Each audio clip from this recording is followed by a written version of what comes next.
Hey guys, what is up? It's your girl, Grace Torie, and I'm back with a whole new podcast episode. We are going to be talking about entitled people who are moving, but before we do, I have some exciting news. I mentioned that I had an announcement in last week's episode, and then I might have mentioned that Josh was going to be in it. I know I did it on TikTok. He actually couldn't be because of how busy things are right now, but he will be, and this is why. We bought a 160-year-old house that we will be moving into. I know, mic drop. So it pretty much is almost ready for us to move in, but because of that, we have been jumping back and forth, and I am just a day late, dropping this. There's a lot going on, a lot of moving parts. But the exciting part of this is if you are interested in the behind the scenes, I will be posting on TikTok, whatever, shorts, TikTok, YouTube videos, just randomly that are more behind the scenes. So there's vlog style. I'm going to do one about how to thrift items. I'm really proud of myself because we got a king size bed frame and a brand new king mattress for $175. So we are balling on a budget. I'm going to do some interior design stuff. I'm going to do some fun book stuff. So if you're into that kind of stuff or you're moving, you need organization tips, we are going to be diving into all of that, just us renovating this beautiful old house. So yeah, we'll do a story time about how this came about, all the things that went into it. If you're a first-time home buyer, we'll talk about that too, because same. But it's really exciting. It's obviously taken up all of my time, and if I do post a day late, don't worry, it's coming. Just, we need to be a little flexible right now. I may film in some weird places. We're gonna get a new set, but it's gonna take a while to get there. This is gonna be a multi-year thing. So the set hopefully won't take that long, and we'll definitely have a spot in the house. I'm going to have a full set and an office, so it'll happen. It just may not happen immediately, but I'm kind of rambling. I'll get into all that in our story time where we just break everything down, and that'll just go up randomly as we get to it. But yeah, if you're interested, that'll be on all the socials. It won't be on audio just because a lot of this is going to be visual, vlogs and stuff, so I feel like you guys wouldn't enjoy that, so that's why it's gonna live on YouTube for long form content, and then the short form will be everywhere. But yeah, I'm really excited. I hope you guys are excited too. It's really scary but exciting. I love the house we're in now, so I'm a little sad, but I'm also excited to give the dogs a bigger space and get into all of my interior design goals, because your girl is only rented, so I haven't been able to do the full vibe. So we've got Pinterest boards and we're ready to go. That being said, we have some very entitled people that we're going to talk about today that believe that the world revolves around them and moving is involved in that in some way. After this, we are going to transition into our spooky episodes for the month of October, so there'll still be Reddit stories, still story times, some things like that. But I did want to let you guys know that we'll be getting a little bit spookier starting next week. So without further ado, don't forget to like, comment, subscribe, all the fun things that are free, take about 0.2 seconds, and we will jump on in. I'm Grace Torie, and you're listening to That Girl the Podcast. Grab a beverage of choice and settle in, because the new episode is starting now. So this first one is titled, Entitled Former Tenants Demand My Friend Let Their Son Move In With Him. One of my friends lives in his family's 3-apartment house, which consists of him on the 3rd floor, his parents, the landlord, and younger sister on the 2nd floor, and 1st floor are their tenants, a family of 3. Prior to the current family of 3, there was another family of 3 living there who moved out a few years back who are extremely entitled because they are family friends of my friend's mom's boss. I need to process that. I'm sorry. That broke my brain. So 3rd floor is him, the friend. 2nd floor is parents and younger sister. 1st floor are unrelated tenants, family of 3. Prior to that, the current family of 3 was another family who lived there. Okay, so the people on the bottom are the ones who were switching out. Okay, so the prior ones. During their stay, the prior 3 would hog the laundry room, not letting the friend's family and him have turns, have them move their laundry for them, so they, friends and his family, could have a turn. They would ask my friend to take out their trash for them by trying to pass off their trash bags and make it look like he wasn't taking out his trash by texting his mother saying he had an extra trash bag when he didn't. Tell their guests to take his assigned parking spot, remove their snow from their cars to be near my friend's car that he had just shoveled snow away from, and so much to list. That's bold, because I've always been a little bit scared of my landlord. I feel like it's good to have a healthy fear of your landlord, and I would never, ever, ever be in a situation where I live with my landlord because my anxiety is way too high for that. Like, we don't do anything wrong. We're not like bad tenants or anything, but your girl has crippling anxiety, and I would think, oh my gosh, I'm watching TV past 8 p.m. Is that too loud? Is it too loud? Can they hear me? Are they going to yell at me? Oh my gosh, my dog barked once on the 4th of July during a firework. Are they going to yell at me? So I could never do this. The fact that they are not only doing that, but being very entitled about it and trying to frame the son, insane work. Recently, my friend's parents told him, which he then told me, of a phone call they had gotten. The couple contacted the friend's parents asking if the friend was still on the 3rd floor. And when they were told he is, the couple said that he needs to get out so their son can move in because he is entitled to the 3rd floor since he started a job in their town and the old house isn't far from where the tenant's kid is working, so it'll make their son's commute easier. Okay, normalize punctuation. Basically, yeah, okay, so they want their son to move out. The landlord's son, they want him out because their son should live there. The friend's parents just laughed and said they're not kicking their son out because he's family. His father has Alzheimer's, so with how the friend's work schedule is these days, he's home to keep his dad company so they don't have to hire a nurse. And by the time the friend goes to work, his mom gets done with her job. And because his parents remembered how entitled the couple and their son were when they first lived in the house. When they asked if there was any room for the son to move in with him, they were told no and to forget about it. I'm glad they shut it down. That was crazy. I wonder if they got kicked out. Like, why did they move out to begin with? Because that's a little crazy. That's a little insane. That was kind of confusing because the punctuation was a little bit everywhere, but a good story to start us off with nonetheless. Sister plans to move into her brother's guest room. This is the story of a friend. His sister got expelled from college due to failing an academic probation. Yikes. I know a few people that has happened to. It's a pretty big deal. Pretty big deal. Her mom had already repurposed the childhood bedroom into a guest room and had no intention of reverting.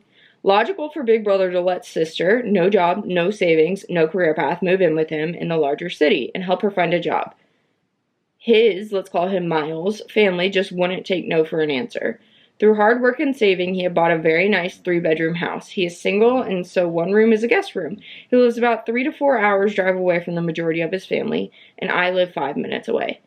So, we modified an existing plan. I immediately moved in a crap ton of stuff into his guest room, hung clothes in the closet, put cosmetics and girl stuff in the family bathroom, and we waited. On Saturday, his sister and parents show up with a van full of stuff, expecting to move right in. Miles calls me as the doorbell goes and says, "They're here." I grab bags and fill them with pickles, ice cream bars, crab cakes, cheese, and vitamins. You know where this is going, right? I drove on over, used my key, walk in and call, need help with the groceries. I walk into the living room to see his family telling him the old family helps family line. They take one look at me, obviously very pregnant, and clam up. I told you there were reasons sis couldn't move in with me, but you wouldn't listen. You didn't tell us this. She needs a safe place to stay, and this isn't my story to tell. His dad goes to check the guest room during the ensuing dramatic conversation. He comes back and says, she has obviously been living here for a while and will be for even longer. Let's go home. Okay, diabolical, but love that for you. Later that day, his dad texts him offering to help put together baby furniture with a wink. Does he know? Maybe. Doesn't matter. Me and my baby are at Miles's Monday to Friday, as he is her godfather. We're at his house during the day while he is at our house. He works with my husband and I out of our home offices. Our entire basement is our office space. I am on mat leave for a year and staying at Miles during the workday.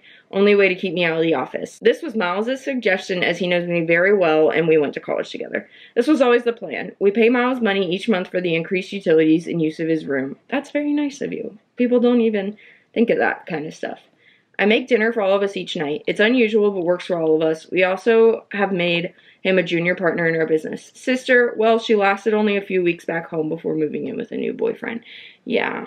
That's the thing, is like, whenever you get something nice, it's funny how quickly family come out of the woodwork. Like, I'm so sorry to say this, but what's the consequences of the daughter's own actions? She was on academic probation, and then she still chose to fail. Like, there's things you can do, and you still choose to fail, which is why it's kind of a big deal when you fail out of a school, because they give you so many chances and so many resources. And her parents changing her bedroom is crazy. Like, my mom always had a guest room for us no matter what, which I know not all parents are like that. I know, like, my dad didn't, but he also is 5-6 states away. So that's crazy that their parents, I don't know, the idea of, like, parents wanting siblings to parent their children is crazy. Like, that just seems so often to be the memo. Like, no, we're not going to make room for you. You're your brother's problem now because he has a nice house.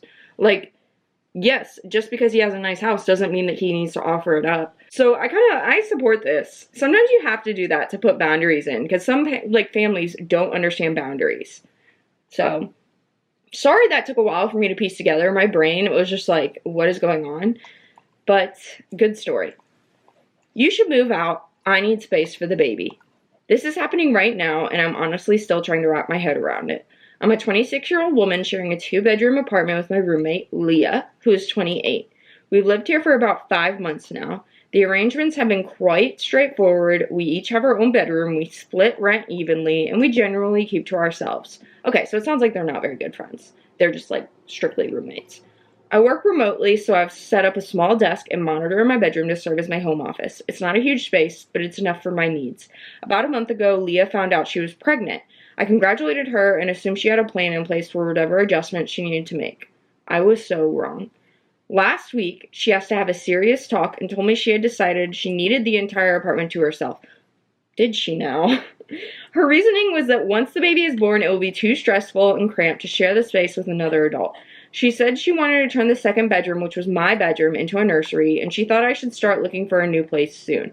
I reminded her that we are both on the lease and that I have no intention of moving out. I had no proper plans of doing that, and get an urgent apartment in my state was a hassle.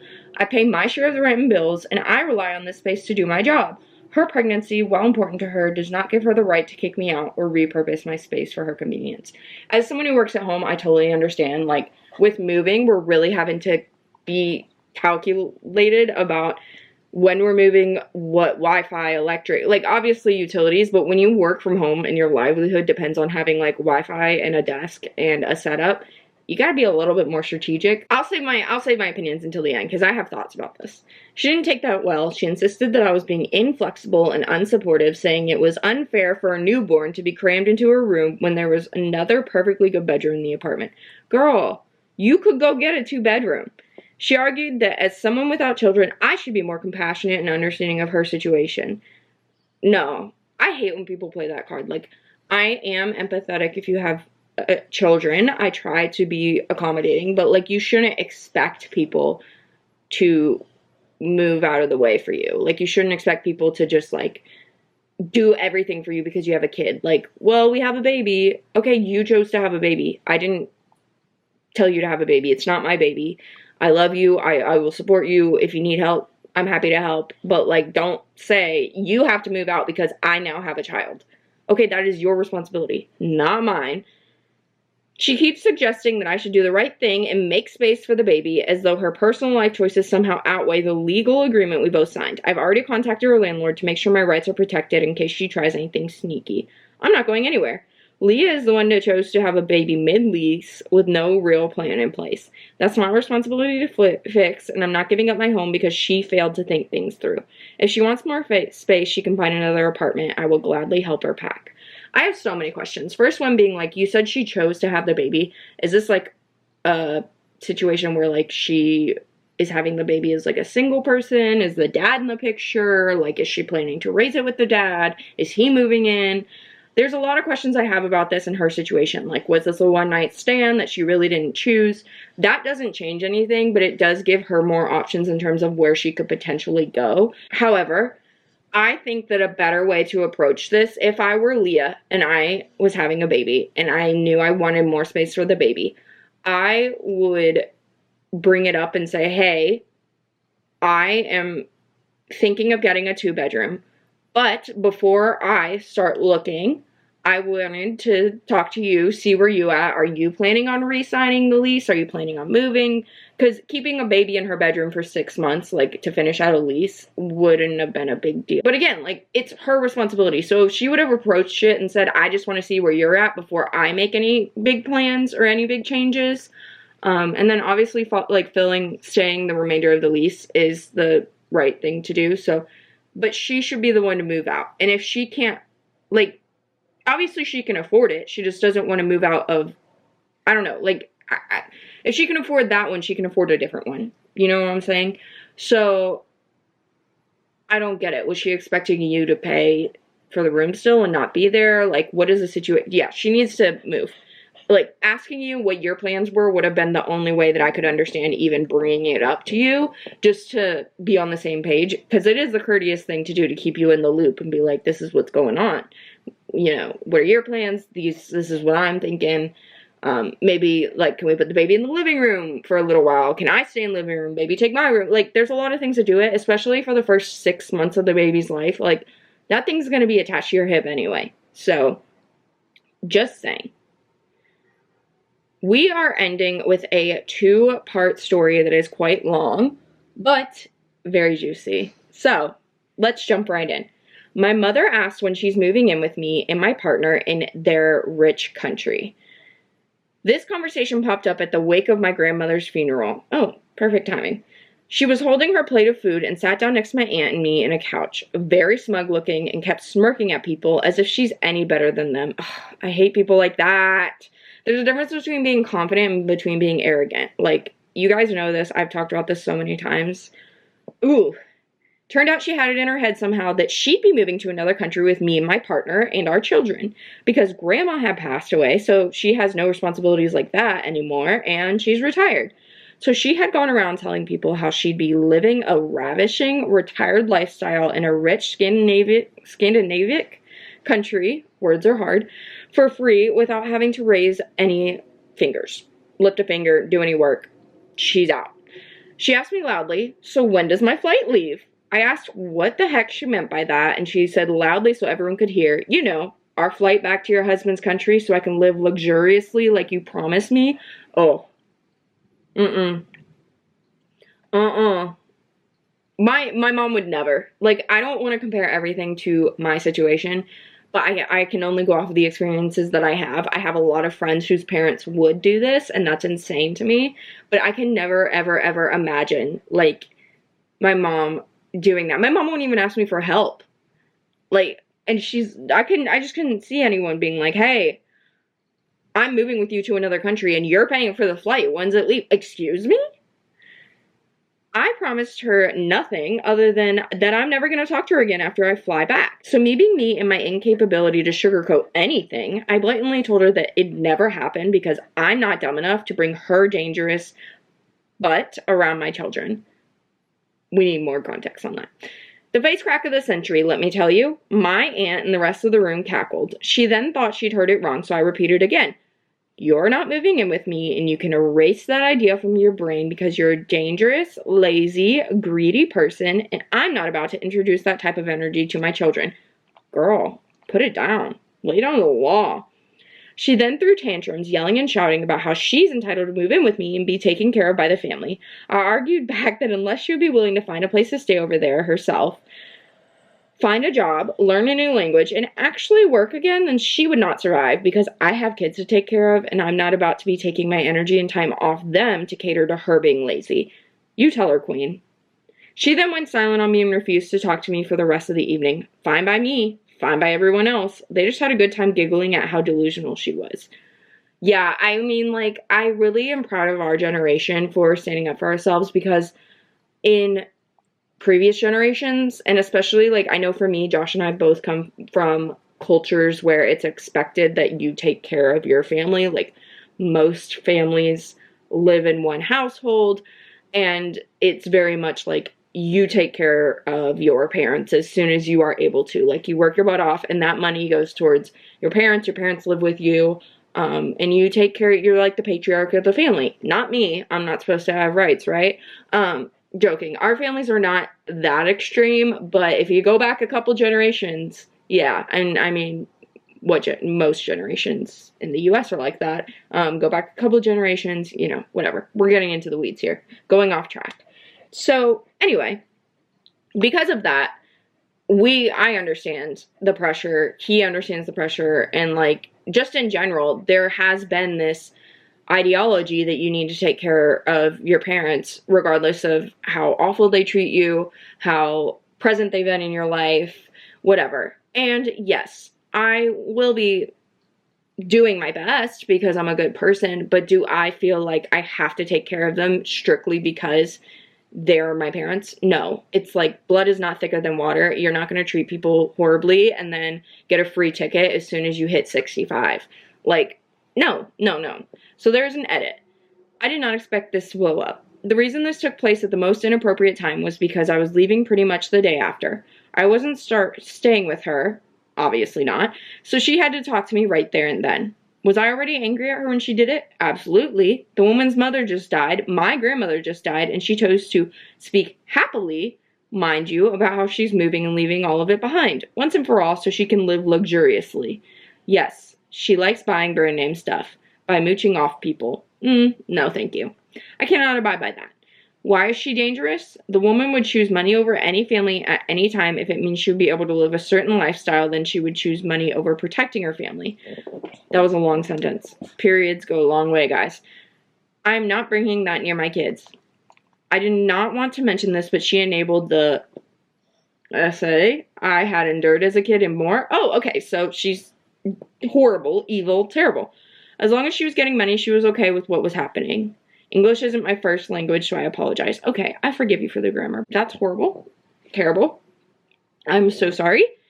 And yeah, she's delusionally insane. Mother asked me when she's moving in with me and my partner. Update. This is an update to the last post, I suppose. Anyway, I showed my cousin the post and all the responses I've gotten from you lovely Redditors. They agreed wholeheartedly that Mother is obviously out of her mind. I also unfortunately had exposed my aunt to all the things she did not know about her own sister. Auntie got real wild up, and we all heard her having a screaming match with Mother through the group call. Oh, it was a group call. That's even more chaotic. Here is the entitled part and an update.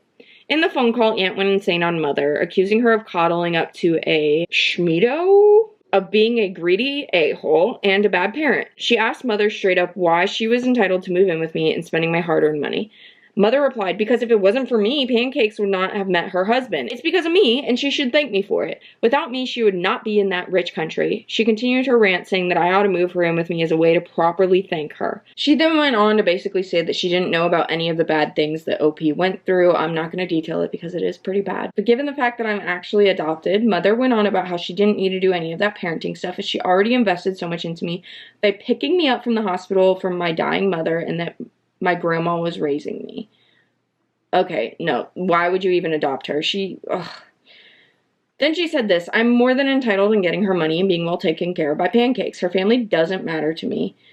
They have rich grandparents, but I am old and needed to be taken care of. It is her duty as a daughter to do it. I'm the mother, and that's the end of the discussion. Did she just adopt you so that she had someone to take care of her when she was older? This is horrific. I gasped at her audacity. I didn't know what to say other than just to stay silent. My aunt's face went pale. She and her husband were shocked. My uncle chimed in and told Mother that she can quit calling herself a mother once and for all since she did not do anything a mother should have done for their kids. And I told her basically that she can, again, get that idea out of her head and that this phone call cemented the fact even more that she'll never be able to get anywhere close to me or my family. Mother screamed down the phone and everyone, including me, had to hang up before we would get riled up even more.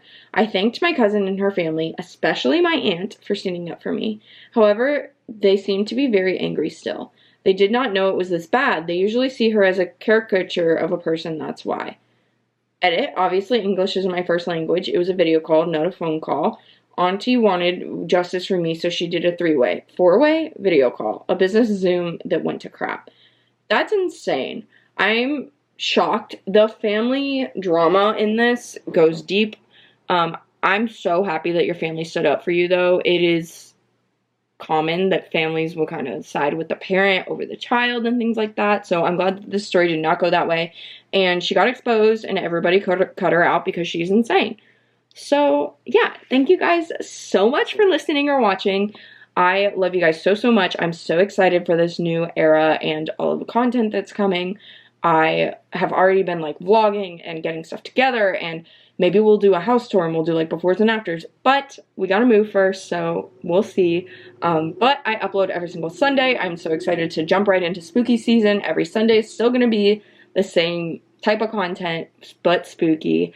And yeah, I love you guys so, so much. Don't forget to like, comment, subscribe, follow, rate, review, all the things. Check out my social media. It'll be linked down below. And I'll see you guys in the next podcast episode.